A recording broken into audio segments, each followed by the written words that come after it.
आता सर्व प्रकारच्या आजारांपासून सुटकेसाठी विट्यात आली आहे होमिओपॅथी उपचार पद्धती, जिच्यामुळे शरीराची नैसर्गिक प्रतिकारशक्ती वाढते आणि रोग मुळापासून नष्ट करते.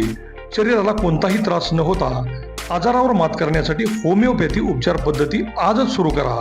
लठ्ठपणा, पोटाचे विकार, सांधेदुखी, स्त्रियांचे आजार, त्वचारोग, पुरुषांचे आजार, थायरॉइड, मूळव्याध, मानसिक आजार, केस गळणे, श्वसनाचे त्रास व लहान मुलांचे आजार यावर मात करण्यासाठी आता सांगली, पुणे, मुंबईला जाण्याची गरज नाही. आजच भेट द्या डॉक्टर शुभम मोरे यांचे वेदा होमिओपॅथी क्लिनिकला. आमचा पत्ता डॉक्टर शुभम एस मोरे, जिवाळा बिल्डिंग, तळमजला, गाळा नंबर 1, खानापूर रोड, विटा, तालुका खानापूर, जिल्हा सांगली. संपर्क 95 61 65 18 19 82 089 15 813. खानापूर नगरपंचायतीने बेकायदेशीरपणे ठराव करून ग्रामपंचायतीच्या नगरपंचायतीच्या मालकीची जमीन नगराध्यक्ष, मुख्याधिकारी व सत्ताधारी आघाडीच्या सर्व सदस्यांनी संगनमतानं हस्तांतरण करण्याच्या संदर्भातला ठराव केलेला होता. आणि या ठरावाच्या विरोधामध्ये आम्ही एक मोर्चा काढला होता. आणि तो मोर्चा काढत असताना मागच्या शुक्रवारी तो मोर्चा होता. मोर्चा काढल्यानंतर त्या संदर्भामध्ये नगरपंचायतीने एक वार्ताहर परिषद घेतली आणि त्यामध्ये त्यांनी काही मुद्दे उपस्थित केले. आता त्यांनी जे मुद्दे उपस्थित केलेले आहेत त्या संदर्भामध्ये उत्तर देणं आमच्यावर बंधनकारक आहे. आणि त्यांची भूमिका आणि ग्रामस्थांची भूमिका ही लोकांच्या समोर आली पाहिजे. आणि म्हणून या अनुषंगानं या आजच्या वार्ताहर परिषदेचं आयोजन केलेलं आहे. तेव्हा सर्वांनी या संदर्भामध्ये गांभीर्यानं मी काही मुद्दे उपस्थित करतो आहे. ज्या संदर्भामध्ये पुरावे आहेत असे मुद्दे उपस्थित करतो आहे. त्यांनी सुरुवातीला म्हटलं होतं की ही जमीन ही जंगम स्वामी यांच्या मालकीची आहे. आणि जंगम स्वामी यांच्या मालकीची जमीन आहे म्हटल्यानंतर त्या जमिनीच्या संदर्भामध्ये त्यांनी स्पष्टीकरण मांडलं. पण मला एक गोष्ट काय अजूनही उत्तर मिळालं नाही किंवा समजलं नाही की नगरपंचायतीवर ज्यावेळेस आम्ही आरोप करतो आहे त्यावेळेस जंगम स्वामीला तिथं पुढे घेऊन येण्याची आवश्यकता काय होती? जंगम स्वामीचा नगरपंचायतीचा वाद असेल तर त्या संदर्भामध्ये आम्हाला प्रत्युत्तर कशासाठी दिलं? काय अधिकाराने त्यांनी त्या जंगम स्वामींना आणलं तिथं? म्हणजे त्यातून एक गोष्ट मात्र स्पष्ट झाली की यांनी सगळ्यांनी संगनमताने मिळून ही खानापूरची जमीन लाटायचा प्रयत्न केला आहे. त्यामध्ये नगराध्यक्ष आहेत, CO आहेत, नगरपंचायतीचे म्हणजे सत्तारूढ आघाडीचे नेते आहेत आणि जंगम स्वामीसुद्धा आहेत असा मी जाहीर आरोप करतो. कारण स्वामीच्या मालकीची जमीन मला एक सांगा, त्यांची वाडवडिलांचीच मिळकत आहे काही? स्वकष्टार्जित मिळकत आहे काही? त्यांना दान दिलेले आहे आणि त्यांनी गावाला दान देण्याची भाषा करावी ही अतिशय निषेधार्ह गोष्ट आहे. कारण आम्ही या संदर्भातले ज्यावेळेस कागदोपत्री पुरावे काढले त्यावेळेस आमच्या असं निदर्शनास आलं की जंगम स्वामींना 55 साली 2 एकर 20 गुंठ, 2 एकर 20 गुंठ असे 4 एकर 40 गुंठ म्हणजे 5 एकर जमीन ही दिलेली आहे. त्याचे 7 वार आहेत आमच्याकडं, त्याचे फेरफार आहेत. आणि ग्रामपंचायतीने त्यावेळेस ठराव करून ती जमीन द्यायला भाग पाडलेला आहे. आणि त्याने आम्हाला दिली किती म्हणून सांगतायत? 10 गुंठ जमीन दिली म्हणून सांगतायत, बक्षीसपत्राने दिली म्हणून सांगतायत. बक्षीसपत्र दिलेलं ही गोष्ट कबूल आहे. परंतु 1955च्या अगोदरपासून 55 सालापासून म्हणा आपण, फार झालं तर 55 सालापासून आज अखेर त्या प्रॉपर्टीमध्ये ग्रामपंचायत आहे, त्यामध्ये सोसायटी आहे, सरकारी दवाखाना आहे, क्वार्टर आहेत, ही सगळे आहेत तिथं. आणि मग अशा अवस्थेमध्ये ते धांदात खोटं बोलत आहेत. आणि धांदात खोटं बोलत असताना त्यांनी एक मात्र म्हणजे दिशाभूल कोर्टाचीही केलेली आहे आणि गावाचीही करायचा प्रयत्न करतायत. ती जमीन त्यांच्या मालकीची आहे, ती जमीन त्यांच्या मालकीची आहे, त्या संदर्भातले पुरावे सापडत नाहीत, असं नगरपंचायतीचे सीओनं म्हणणं हे मूर्खपणाचं लक्षण आहे. कारण या संदर्भातले सगळे कागदोपत्री पुरावे आज आहेत आमच्याकडं, कागदोपत्री पुरावे आहेत. आणि या संदर्भामध्ये मुख्याधिकारीसुद्धा त्यामध्ये सामील आहेत.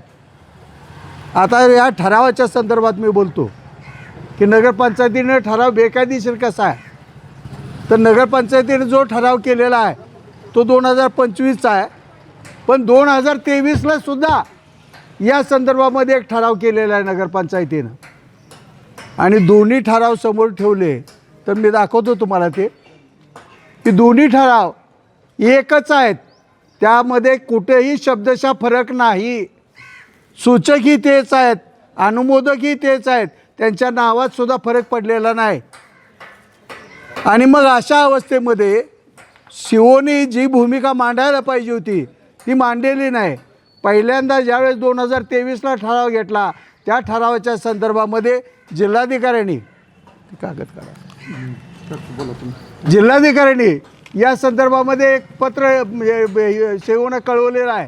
त्या संदर्भामध्ये सीओनी उल्लेखसुद्धा केला नाही, कारण ती प्रॉपर्टीच्या संदर्भामध्ये आक्षेप घेतलेले आहेत जिल्हाधिकाऱ्यांनी आणि त्याचा कुठं उल्लेख नाही आणि त्याची कुठेही पूर्तता करून 2025चा ठराव झालेला नाही. हे जिल्हाधिकाऱ्यांचं पत्र आहे, हा ठरावावरती जिल्हाधिकाऱ्यांनी म्हटलेलं पत्र आहे. त्या संदर्भामध्ये नगरपंचायतीमध्ये काय ठराव झाला, काय चर्चा झाली, काहीही चर्चा झालेली नाही आणि संगनमताने त्यांनी केलेला आहे, त्याचा हा पुरावा आहे. म्हणजे धांदात खोटं बोलायचं काम हे नगरपंचायतीचे सत्तारूढ आघाडीचे सर्व सदस्य आणि नगराध्यक्ष हे करतायत. आता विकासाचा मुद्दा म्हणून आम्ही त्याला मान्यता दिली असं नगराध्यक्ष म्हणजे मुख्याधिकारीचं म्हणणं होतं. आता मला एक गोष्ट सांगाल का, गेली 10 वर्ष या खानापूरमध्ये नगरपंचायत अस्तित्वात आहे आणि गेल्या 10 वर्षामध्ये महिलांच्या विकासाच्या संदर्भामध्ये कोणते कोणते उद्योग त्यांनी आजपर्यंत निर्माण केले मला दाखवाल का? नगरपंचायतमध्ये शॉपिंग सेंटर बांधून म्हणजे तिथं उद्योगाला चालना मिळेल, महिला उद्योगांना चालना मिळेल. अहो महिला उद्योग किती आहेत खानापुरात सांगा, एकही उद्योग नाही. आणि मग अशा अवस्थेमध्ये उगाच काहीतरी बोलायचं म्हणजे तोंडाला येईल ते बोलायचं हे योग्य नाही. या गोष्टीचा आम्ही निषेध करतो आणि या संदर्भामध्ये एक गोष्ट मात्र नक्की आहे की जे काही बोलतायत ते खोटंच बोलतायत, रिटर्न बोलण्याचा त्यांचा प्रयत्न आहे. आणि म्हणून सगळे कागदपत्राचे पुरावे आम्ही इथं तुमच्यासमोर मांडतोय की हा जो दस्त केलेला आहे जंगम स्वामीने, हा दस्त आहे. या दस्तामध्ये धडधडीत खोटे वक्तव्य केलेले आहेत, कोर्टाची दिशाभूल केलेली आहे असा माझा जाहीर आरोप आहे. कारण चतुर्सीमा सांगत असताना दक्षिणोत्तर गट नंबर 1152 आणि 1153 आहे असं दाखवलं. आणि त्या संदर्भातले कागदोपत्री पुरावे जर पाहिले तर कागदोपत्री पुरावे काय सांगतायत की गट नंबर 1152 हा पूर्व पश्चिम आहे, हा पूर्व पश्चिम आहे, त्याचा नकाशा आहे भूमी अभिलेखाचा.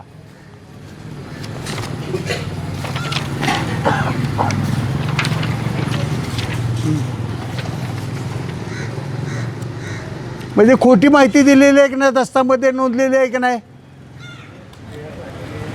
आणि दुसरी गोष्ट अशी की ती जमीन पेराव आहे, बागायत आहे असं म्हटलेलं आहे.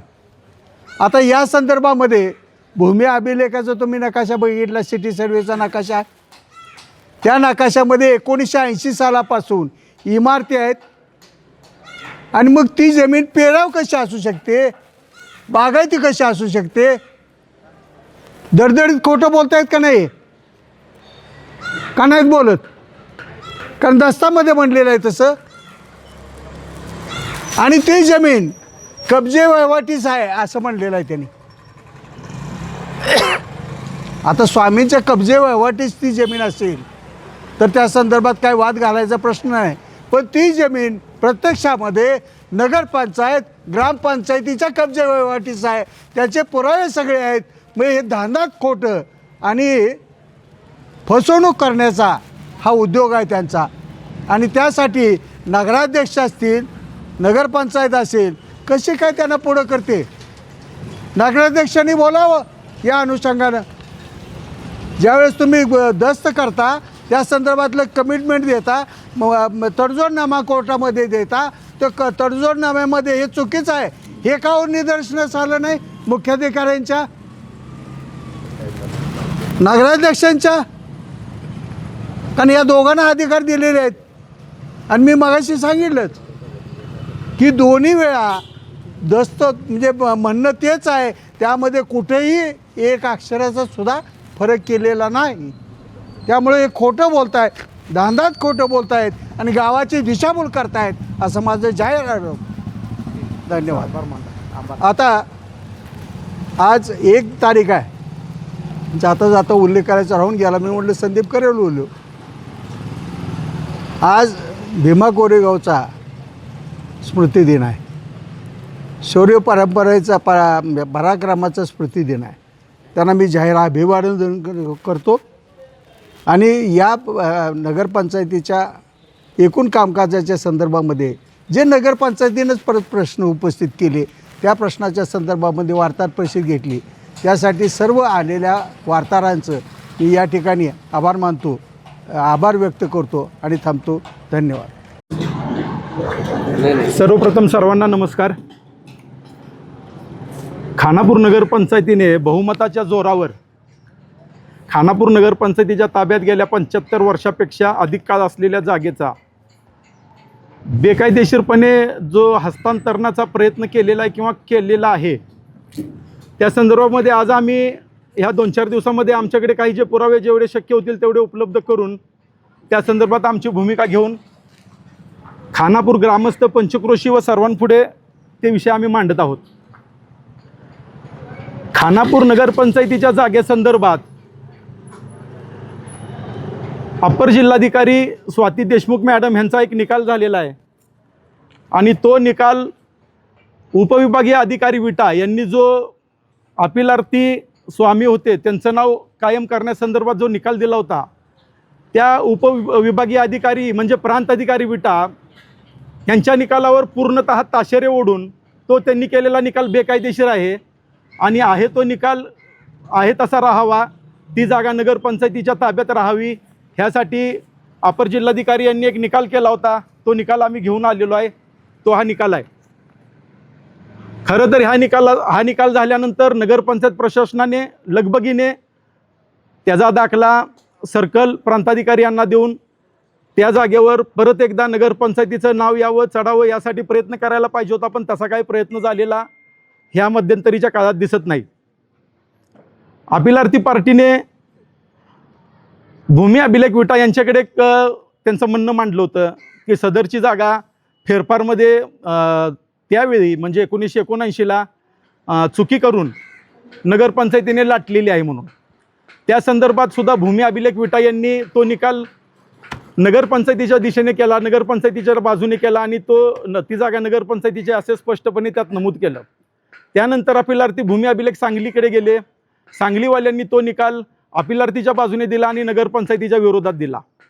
त्या निकालाविरोधात नगरपंचायत ज्या वेळेला पुणे भूमी अभिलेख उपायुक्त यांच्याकडे गेली, त्यावेळेला पुणे भूमी अभिलेख उपायुक्त यांनी सांगली भूमी अभिलेखने जो निकाल दिला होता त्या निकालावर कठोर शब्दात ताशेरे ओढून तो निकाल नगरपंचायतीच्या बाजूने करून दिलेला आहे. या संदर्भात नगरपंचायतीच्या जागेच्या संदर्भात विटा कोर्टाचा सुद्धा एक निकाल झाला होता. त्या निकालाच्या विरोधात अपिलार्थी त्यावेळी सांगली कोर्टाकडे गेले होते. सांगली कोर्टाने त्यांचं म्हणणं, तुमचं म्हणणं खाली विटा कोर्टात मांडा म्हणून त्यांना परत विटा कोर्टात पाठवलं होतं.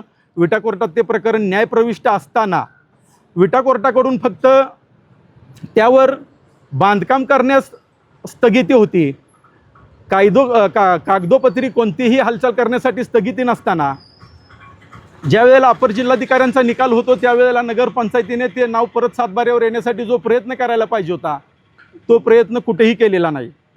आमच्याकडे भूमी अभिलेख विटा खानापूर, भूमी अभिलेख पुणे, अपर जिल्हाधिकारी सांगली, पुणे आयुक्तालय महसूल, ह्या सर्वांचे निकाल आम्ही आणलेले आहेत.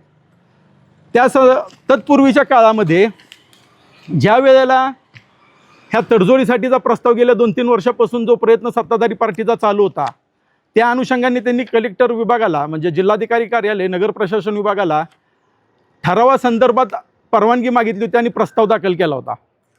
त्या प्रस्तावावर नगर प्रशासन विभाग सांगली यांनी कडक ताशेरे ओढून 12 त्रुटी काढल्या होत्या आणि त्या 12 त्रुटीबद्दल तुम्ही काही यात उल्लेख केलेला नाही आणि तो उल्लेख करून तुम्ही आमच्याकडे परत फेर प्रस्ताव पाठवा असं सांगितलं होतं. पण सत्ताधारी पार्टीकडून परत फेर प्रस्ताव गेल्याची कुठलीही कागदं उपलब्ध झालेली नाहीत, किंबहुना त्यांनी ती केली नसावीत. आणि आम्हाला मिळालेल्या माहितीनुसार जिल्हाधिकारी कार्यालय या संपूर्ण तडजोडीपासून अलिप्त आहे, म्हणजे त्यांच्याकडे हा विषय गेलेला नाही. हे प्रांत अधिकारी कार्यालय, विटा कोर्ट इथंपर्यंत झालेला हा विषय आहे. आता नगरपंचायत प्रॉपर्टीच्या अनुषंगाने आम्ही सिटी सर्वेचे सर्व उतारे काढलेले आहेत. 1979 नंतर त्या दरम्यानच्या काळामध्ये जो सिटी सर्वे झाला त्या सिटी सर्वेनुसार तिथल्या 10 प्रॉपर्टी 969 ते 979 अशा तिथल्या 10 प्रॉपर्टींचा सगळा सिटी सर्वे उतारा नगरपंचायतीच्या फेवरमध्ये आहे. त्याचा जागेचा नकाशासुद्धा आमच्याकडे आहे. तो जागेचा नकाशासुद्धा नगरपंचायतीच्या फेवरमध्ये आहे. मग असं सगळं असताना ही जागा तडजोड करून देण्यामागं काय कारण असावं? हा सिटी सर्वेचा नकाशा आहे, नगरपंचायत प्रशासनाच्या ताब्यात तो जागा असलेला. एवढे सगळे पुरावे आपल्याकडे ठोस असताना, विटा कोर्टाचा एक निकाल झाला असताना हा घाट घालण्यामागचा काय कारण असावं? तर ह्यामध्ये मोठ्या प्रमाणात काहीतरी आर्थिक गैरव्यवहार झाल्याचा आमचा स्पष्ट आरोप सत्ताधारी पार्टीवर आहे. आणि या संदर्भात नगराध्यक्ष, सत्तारूढ पार्टीचे सर्व नगरसेवक ज्यांनी त्या ठरावाला अनुमोदन दिलं आहे, जे सूचक आहेत ज्यांनी त्या ठरावाला समर्थन केलेलं आहे, आणि ह्या झालेल्या ठरावाला बेकायदेशीररित्या मुख्याधिकारी नगरपंचायत खानापूर यांना अधिकार नसतानासुद्धा त्यांनी तो ठराव पुढे कोर्टाच्या सेटलमेंटसाठी पाठवलेला आहे. आता परवा शुक्रवारी आम्ही याबद्दल एक मूक मोर्चा केला होता की यातून काहीतरी सत्ताधारी पार्टीने बोध घ्यावा आणि हे त्यांनी जे केलेले उपद्व्याप आहेत हे रद्द करावेत.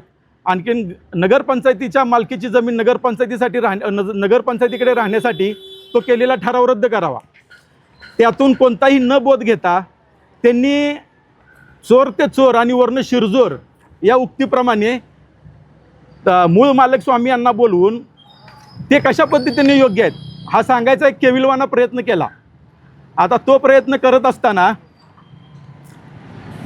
ज्या वेळेला मुख्याधिकाऱ्यांनी त्यांचं म्हणणं दिलं, त्या मुख्याधिकाऱ्यांनी जे म्हणणं मांडलं त्यांचं म्हणणं असं होतं की त्यातला प्रामुख्याने मुद्दा असा होता की गेली अनेक वर्ष झाले ही तडजोडीचा प्रस्ताव कोर्टात आहे आणि कोर्टात चालू आहे आणि ह्यासाठी साधारणपणे नगरपंचायतीचे वर्षाला 3 ते 4 लाख रुपये खर्च होतात. असं सकाळ पेपरने दिलेल्या बातमीमध्ये मी वाचलं की त्यांचं असं म्हणणं आहे की वर्षाला 3 ते 4 लाख रुपये खर्च होतात आणि ते पैसे वाचावेत आणखीन आपल्या गावचा विकास करण्यासाठी आपल्याला ती नगरपंचायतीची इमारत बांधता येण्यासाठी आम्ही तो तडजोडनामा करून घेतला म्हणून. आता हे 3 ते 4 लाख रुपये तुम्ही जर वर्षाला खर्च करत होता तर मग तुम्ही साधारण गेल्या 8 ते 9 वर्षात 30 ते 35 लाख रुपये खर्च केला असं आपण गृहीत धरू. मग त्यातनं तुम्ही काय निष्पन्न काढलं किंवा तो तशा पद्धतीनं तुम्ही केलेला प्रयत्न आम्हाला कुठे दिसला नाही किंवा तुम्ही जो प्रयत्न केला असेल तो तुम्ही मांडावा. दुसरं मुख्याधिकाऱ्यांचं म्हणणं असं आलं की जागेची तडजोड करणे हेच योग्य होतं आणि त्या अनुषंगाने आम्ही पुढे प्रयत्न केला. आता हे मुख्याधिकारी शाळा शिकून मुख्याधिकारी झालेत का थेट त्या मुख्याधिकाऱ्याच्या खुर्चीवर प्रकट झालेत ही एक शंका उत्पन्न होते. तुमचं म्हणणं असं आहे की नगरपंचायतीची इमारत बांधण्यासाठी आम्ही तो तडजोडीचा प्रस्ताव केला.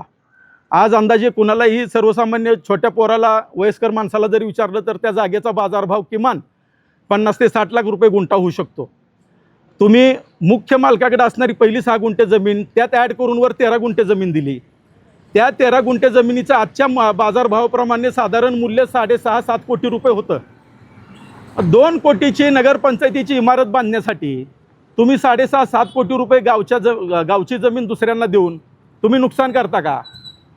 तुम्ही काय माणसांना गावाला दूध खोळ समजलाय का? 6.5 ते 7 कोटीची बाजारभाव प्रमाण असणारी जमीन तुम्ही त्याचा व्यवहार करता आणि तुम्ही 2 कोटीची नगरपंचायत बांधणार आहे म्हणता. हे कशासाठी? आणि तो विकास असू शकतो का? माजी नगराध्यक्ष डॉक्टर उदयसिंह हजारे त्या दिवशी म्हटले की आम्हाला विकास करायचा आहे आणि निधी आणणं हे वाघिणीचं दूध आणल्यासारखं आहे, म्हणजे दूध काढण्यासारखं आहे. मला त्यांना सांगायचं आहे, ह्या नगरपंचायतीची निवडणूक तुम्ही स्वर्गीय अनिल भाऊ यांच्या नेतृत्वाखाली लढला होता, सत्ताधारी पार्टी. आणि त्यावेळेला जे नगरविकास खात्याचे मंत्री होते ते सन्माननीय एकनाथजी शिंदे साहेब होते, महाविकास आघाडी सरकार असतानासुद्धा. तदनंतर महाविकास आघाडी सरकार जाऊन दुसरं सरकार जे स्थापन झालं भाजप आणि शिवसेनेचं, त्यातसुद्धा सन्माननीय एकनाथ शिंदेसाहेब नगरविकास मंत्री आणि स्वतः मुख्यमंत्री होते. आणि आजही सन्माननीय एकनाथ शिंदेसाहेब स्वतः नगरविकास मंत्री आणि उपमुख्यमंत्री आहेत. आणि आजही स्वर्गीय अनिल भाऊ बाबर यांचे सुपुत्र आमदार सुहासभाई बाबर हे या मतदारसंघाचे आमदार आहेत. तुम्हाला हा निधी आणण्यासाठी अडचण काय आहे? अजून 4 वर्षे चालू प्रस्थापित सरकार राहील, प्रचंड बहुमत असणारं पहिलं सरकार असावं महाराष्ट्रातलं, मला असं वाटतंय महाराष्ट्राच्या स्थापनेपासूनचं. तुम्ही येणाऱ्या, तुम्हाला गावाने आज 9 वर्षाचा काळ दिला.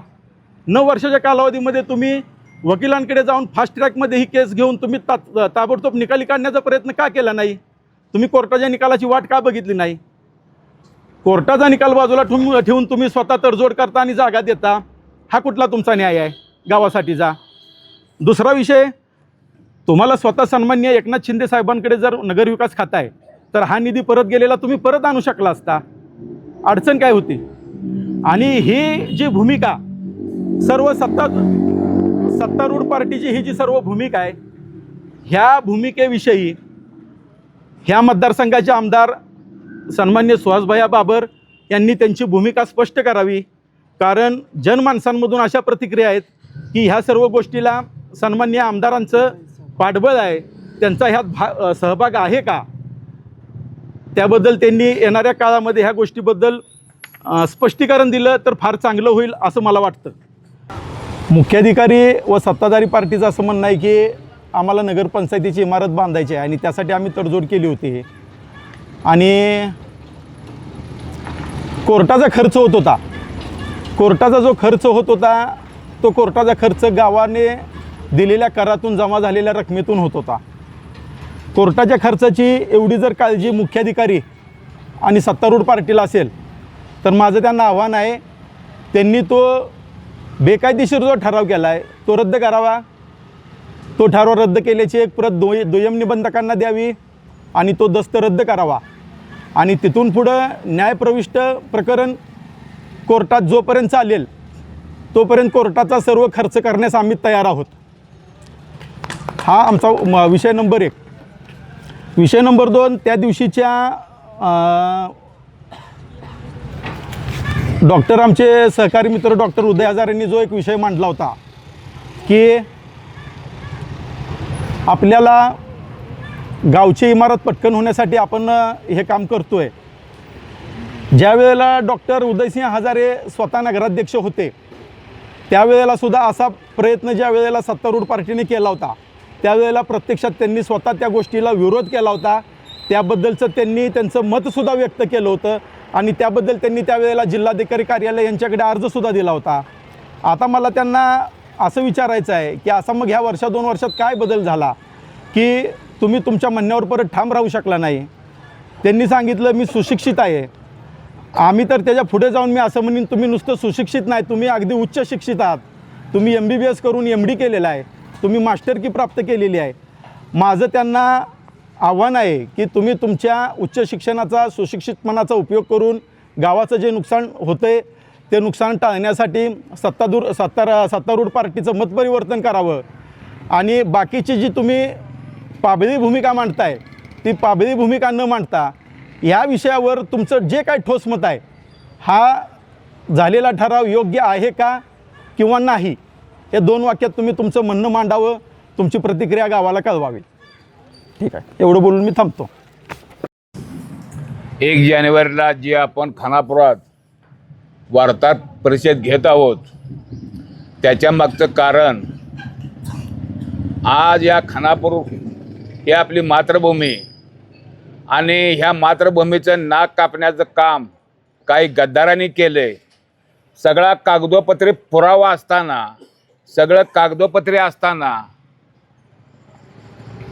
जवळजवळ 75 वर्षाची वहिवाट असताना तत्कालीन महसूल मंत्री बाळासाहेब देसाई यांनी राहील त्याचं घर आणि कशील त्याची जमीन हा कायदा पास केला.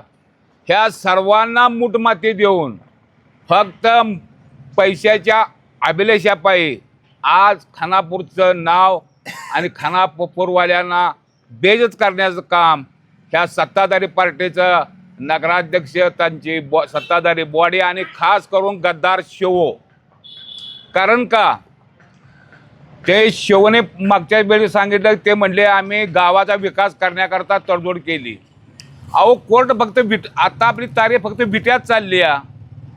बिट्यानंतर सांगली कोर्ट आहे, सांगली कोर्टाचं हायकोर्ट आहे, हायकोर्टनंतर सुप्रीम कोर्ट आहे. आणि तुम्ही म्हणताय महिना 4 लाख रुपये खर्च येतात. अहो 4 लाख तुम्ही जर खर्च केला असता तर आता मात्र हे निकाल म्हणजे तुम्ही सगळे नगरपंचायत बाजूला लागलं असतं. तरी माझे खानापूर पंचक्रोशीतील नागरिकांच्या तर्फे आपल्या तालुक्याचे स्टँडिंग आमदार सुभाष भैया बाबर यांना एक आव्हान आहे. अगर तुम्ही या कामाच्या ह्या घोटाळ्यात जर तुम्ही सामील असाल किंवा नसाल तर त्याकरता तुम्ही तुमचं खानापूरवासियांना येणाऱ्या 2-4 दिवसात तुम्ही तुमचं मत मांडावं अशी मी अपेक्षा करतो.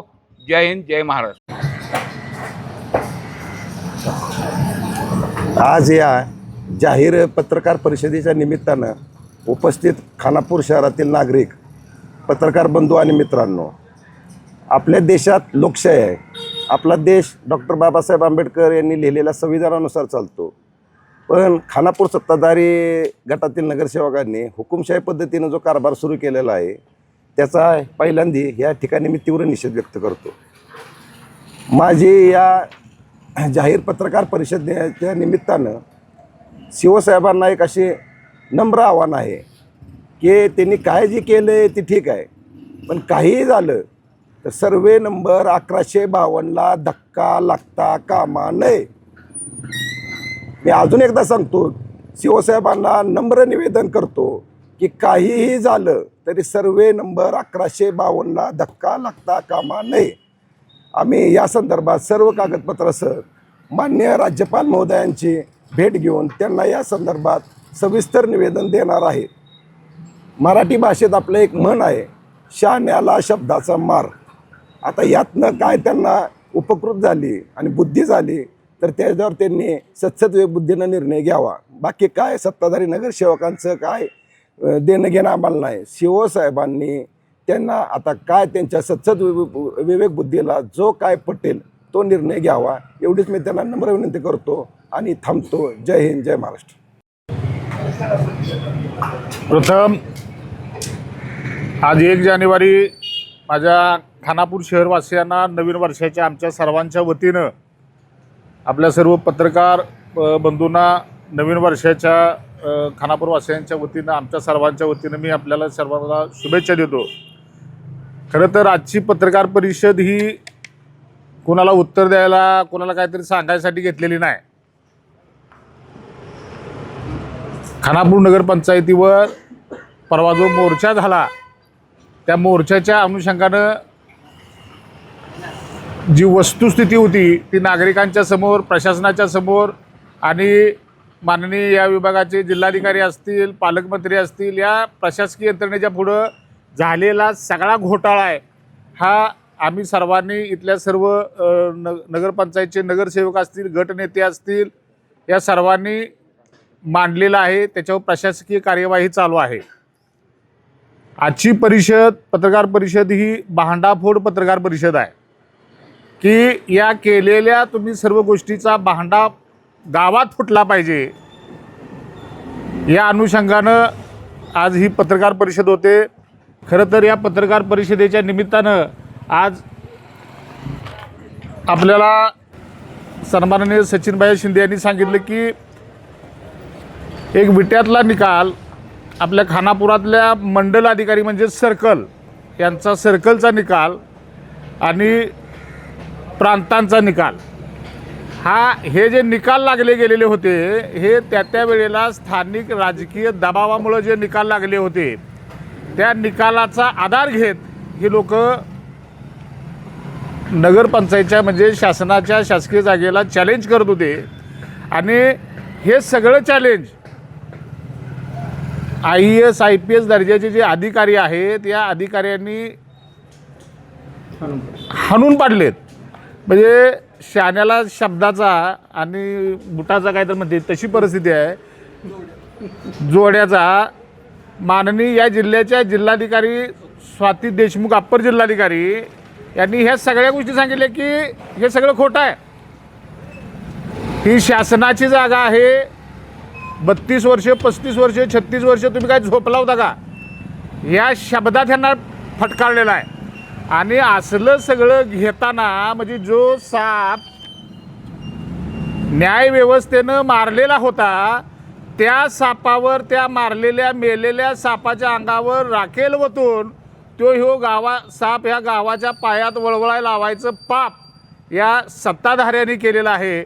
आणि त्याला पाठीशी इथले मुख्याधिकारी घालतात हे खरं तर दुर्दैव आहे. खरं तर मी एवढं सांगेन की मरताना टाचा खोडण्याचा एक प्रकार आहे तशी अवस्था खानापूरच्या नगरपंचायतीची आहे. या सिस्टीमनं मुख्याधिकारी निलंबित होतील, नगराध्यक्ष यांच्यावर कारवाई फौजदारी गुन्हा होतील, त्यांना पाठीशी घालणाऱ्या नगरसेवकांच्यावर कारवाई होईल. आणि असं असताना परवा ज्यांच्याकडून जागा घेतली असा जो बनाव आहे दान केलेल्याचा जो बनाव आहे त्यांनाच त्यांचाच एक पातळी प्रयोग केला मोर्चाच्या नंतर आणि सांगायला लागलो आम्ही दान केली.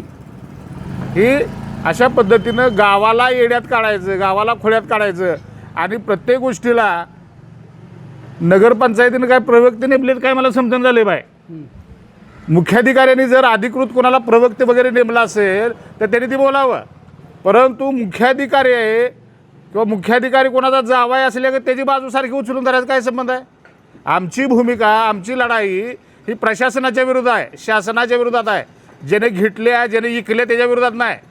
ज्यानं ही शासनाची जागा विकलेली आहे तो जो कोण अधिकारी आहे आणि त्याला पाठीशी घालणारी इथली जी यंत्रणा आहे या सगळ्या सिस्टीमच्या विरोधात आहे आम्ही.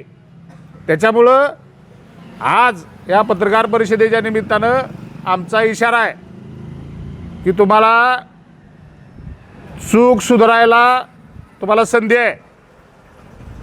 या चुकीचं तुम्ही जर सुधारत असाल तर ठीक, नाहीतर या 2-4 दिवसामध्ये तुम्ही जर त्या संदर्भामध्ये आता समर्पक अशा पद्धतीने कारवाई नाही केली तर याची न्यायालयीन लढाई चालू आहे. फक्त आम्हाला आंदोलनात्मक पवित्र आहे तो 4-5 दिवसाच्या नंतर आम्ही तीव्र करणार आहे. त्याच्यामुळं एक खानापुरात आंदोलन असेल, एक विट्यात आंदोलन असेल, एक सांगलीत असेल, आम्हाला काय काम नाही. आणि राहिला विषय विकासाचा, कशाचा विकास? या गावामध्ये धंदा उद्योग करणाऱ्या माणसांची ऐन दिवाळीच्या तोंडावर त्यांची दुकान उद्ध्वस्त केली. इथं बाजार बसायला जागा नाही, माणसांची सोय नाही, कशाचा विकास करताय तुम्ही? माझं एवढंच मत आहे, निदान हाय ती तरी शाबूत ठेवा एवढं या निमित्तानं करतो. विकून गावाचा विकास साधणं ही काय बरोबर नाही. आणि जी कोण करत असेल त्यांनी त्याच्यावर बोध घ्यावा एवढंच या निमित्तानं सांगतो. आजच्या पत्रकार परिषदेच्या निमित्तानं या पत्रकार परिषदेला सर्व विरोधी पक्षातील नगरसेवक आहेत, सर्व पक्षाची मंडळी आहेत. आमचे सचिन शिंदे आहेत, सुभाष ठोंबरे आहेत, मारुती भगत आहेत, यशवंत तोडकर आहेत, आनंदराव जंगम आहेत, आमचे महेश माने आहेत, माणिकाका भगत आहेत, विठ्ठल भगत आहेत, आनंदराव जंगम, भाऊसाहेब मंडले आमचे आहेत, बाळासाहेब दहाबुगडे आहेत, अलीबाबा पिरजादे आहेत, अक्षय भगत आहेत, प्रवण मंडले आहेत. या सर्वांचं या निमित्तानं मी अभिनंदन करतो की गावाच्या न्यायाच्या बाजूनं तुम्ही उभा राहिल्याबद्दल तुम्हाला पण शुभेच्छा देतो. थांबतो. जय हिंद.